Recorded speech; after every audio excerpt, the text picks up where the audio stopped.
여러분, 집안의 시계는 이러한 원칙대로 걸어두시는 것이 가장 좋은 방법이며, 물론 이러한 모양이 또한 가장 좋은 시계 모양입니다. 먼저 사진으로 보여드리도록 할게요. 자, 사진을 보겠습니다.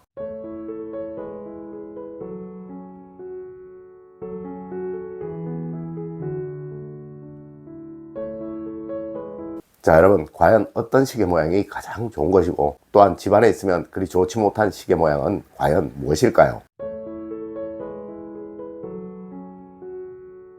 여러분, 안녕하세요. 이정재입니다. 여러분, 사진 잘 보셨죠? 자, 여러분은 과연 어떤 시계가 집안에 있으면 가장 좋은 시계 모양이라고 생각을 하십니까? 아마 여러분들도 잘 찾으셨을 거예요. 맞습니다. 보여드린 순서대로 가장 좋은 것입니다. 물론 사람들마다 호불호는 있을 것이나 풍수적으로 그렇다는 이야기며, 이것을 통해 집안의 번영운을 살리기 위해서 또 그렇다는 것입니다. 여러분, 과연 왜 그럴까요? 네, 이제 설명을 드리도록 하겠습니다. 여러분, 시계가 반드시 원형으로 만들어져야 하는 이유는 시간이 반복적으로 돌고 도는 것이라서 그러한 거예요. 네, 우리의 최초의 해시계, 즉 앙부일구나, 또 물시계, 즉 자경루가 이러한 원형의 틀로 만들어진 것은 시간의 순환성을 의미하는 면에서 그렇게 하였던 것입니다. 그리고 풍수적으로 원형은 영원함을 나타내는 것이어서 우리나라의 영원함을 기원하는 의미로 그렇게 만들었던 것이죠. 물론 여러분의 가정 역시 이 원형의 틀에서 행복이, 그리고 번영이 영원하기를 바라는 의미에서 그러한 거예요. 네, 하여 이 순간순간들이 모여 끝없는 번영, 즉 원과 같이 계속적인 번영이 만들어지기를 기원하는 의미에서 가능한 모든 시계들이 원형으로 만들어지는 것이죠. 하지만 여러분, 이 시계를 두는 위치에 관해서 참 말들이 많죠. 동쪽에 두면 안 된다느니, 또 누구는 서쪽에 두면 좋다느니 하면서 말이에요. 여러분, 이는 전부 여러분을 기망하기 위한 것이며, 또한 풍수적인 의미는 전혀 없다는 것이며, 또한 가치적인 의미 역시 하나도 없으니 여러분 절대 이런 것에 현혹되셔서는 안 될 것입니다. 여러분, 시계를 두는 방법은 이런 방향보다는 그 위치에 신경을 써야 하는 거예요. 자, 이제 시작해 보도록 하겠습니다. 첫 번째로, 여러분, 안방에는 절대 큰 시계를 두지 마세요. 여러분, 풍수에서는 안방, 즉 침실에 달력이나 큰 시계를 벽에 거는 것을 아주 금기시하고 있습니다. 네, 물론 이는 심리학에서도 또 의학에서도 아주 좋지 못한 행동이라고 말을 하고 있다는 것이죠. 네, 이 시계의 소리로 인해 숙면에 방해를 받는 경우가 참 많으며, 또한 이것 때문에 불면증이나 심리적인 불안감을 호소하는 사람들 역시 아주 많다고 말을 합니다. 맞습니다. 과거 우리 조상님들 역시 휴대용 해시계를 절대 안방에는 두는 것이 아니라고 말을 하셨습니다. 여러분, 이것이 휴대용 해시계입니다.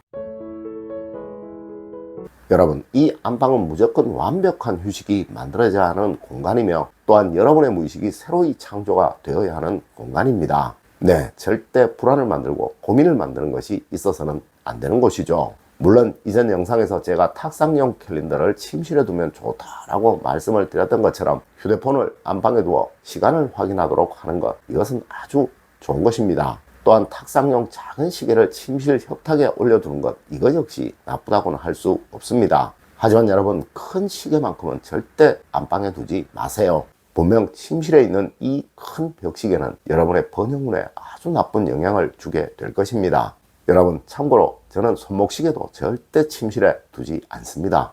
두 번째로, 여러분, 벽시계는 어디든 문 옆에 두는 것이 원칙입니다. 아마 많은 분들이 시계를 어디에 걸어야 할지 고민이실 거예요. 네, 시계를 걸기 위해서는 작은 못이라도 벽에 쳐야 하고, 또 요즘은 벽에 그림들을 많이 걸기에 시계를 거는 장소가 마땅치가 않죠. 여러분, 큰 시계는 무조건 거실에 두세요. 그리고 또한 이 시계는 가능한 문 옆으로 붙여서 두시는 것이 풍수적으로는 좋다는 것 아셨으면 합니다. 네, 이것이 소리가 나는 것이든 소리가 나지 않는 것이든 벽에 거는 것이라면 무조건입니다.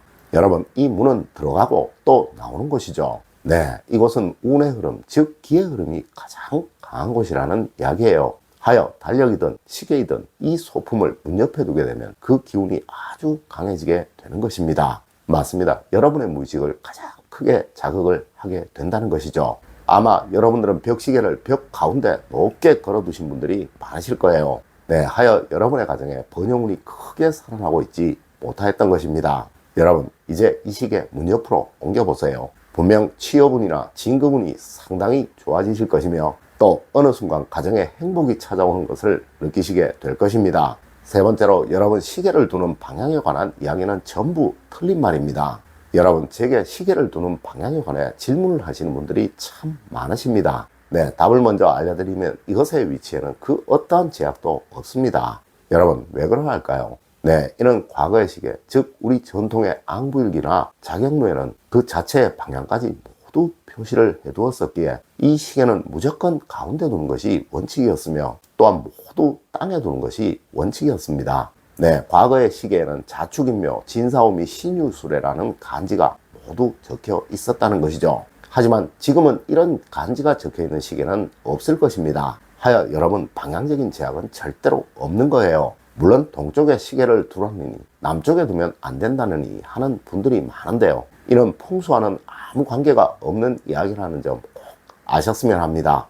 여러분, 풍수는 학문적인 또 역사적인 근거가 받침이 되어야지만 그 가치가 있는 거예요. 네, 이제 이런 방향으로 인해 걱정하시는 일 없으셨으면 합니다.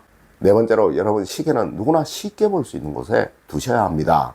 여러분, 시계를 두는 목적은 바로 보기 위해서 그러한 것이며 또한 여러분의 모든 일에서 시간적인 착오가 없도록 하기 위해서 그러한 거예요. 네, 무조건 잘 보이는 곳에 두는 것이 원칙인 것이죠. 여러분, 풍수는 어떤 것이든 스스로의 기능이 잘 발휘될 수 있는 조건이 만들어질 때 가장 좋은 것이라고 말을 합니다. 네, 조명은 불을 밝히는 것이라서 불이 잘 밝혀지면 가장 좋은 풍수이고, 또한 수전은 물이 나오는 곳이라서 깨끗한 물이 잘 흘러나오면 가장 좋은 풍수인 거예요. 물론 이 시계 역시 누구나 가장 잘 보이는 곳에서 또 불편함이 생기지 않는 상태라면 가장 좋은 풍수인 것이죠. 여러분, 하여 시계는 집안의 모든 사람들이 가장 공통적으로 많이 오가는 곳, 즉 거실에 걸어두면 가장 좋은 풍수가 되는 것입니다. 다섯 번째로, 여러분, 시계 역시 조화에 맞는 것이 기본입니다. 여러분, 혹시 여러분의 집안에 딱딱한 느낌이 나시나요? 네, 가족들 간에 대화가 없거나 소통이 부족한 경우를 말씀드리는 거예요. 여러분, 그럼 부드러운 동물시계, 또 익살스러운 동물시계를 벽에 걸어보세요. 그럼 여러분 가족 간의 대화는 많지만 너무 격이 없다라고 느끼시나요? 그럼 조금 딱딱한 느낌의 시계를 벽에 걸어두세요. 그리고 하시는 일이 보수적인 일, 그리고 반복적인 일을 하시는 분들이시라면 전자와 같이 부드러운 동물시계, 또 익살스러운 동물시계를 벽에 거는 것이 풍수에는 가장 좋으며, 하시는 일이 늘 새로운 일, 또 창의적인 일을 하시는 분들이시라면 후자와 같이 딱딱한 느낌의 시계를 벽에 거시는 것이 풍수적으로는 가장 좋다는 것입니다. 네, 조금 보수적인 부엉이 시계라든가 또 단순한 원형의 벽시계처럼 올드한 느낌으로 말이죠. 맞습니다, 여러분. 이 시계 역시 이제 하나의 장식품입니다. 네, 그 모양 역시 수천 가지가 넘는다는 거예요. 여러분, 이렇게 늘 보는 그 시계가 여러분의 타성을 제거해 줄 것입니다. 그리고 질환과 지침에 큰 영향을 주게 될 것입니다. 물론 이로 인해 여러분의 집안에 번영이 생겨날 것이고 말이죠. 여러분, 오늘은 집안에 두는 시계의 풍수법에 관해 알려드렸습니다. 오늘 제가 알려드린 이야기 여러분들 꼭 명심하시길 부탁드리며 오늘의 이야기를 마치도록 하겠습니다. 늘 올바른 학문과 올바른 지식을 여러분들께 전하도록 노력하겠습니다. 여러분, 긴 시간 감사드립니다. 감사합니다.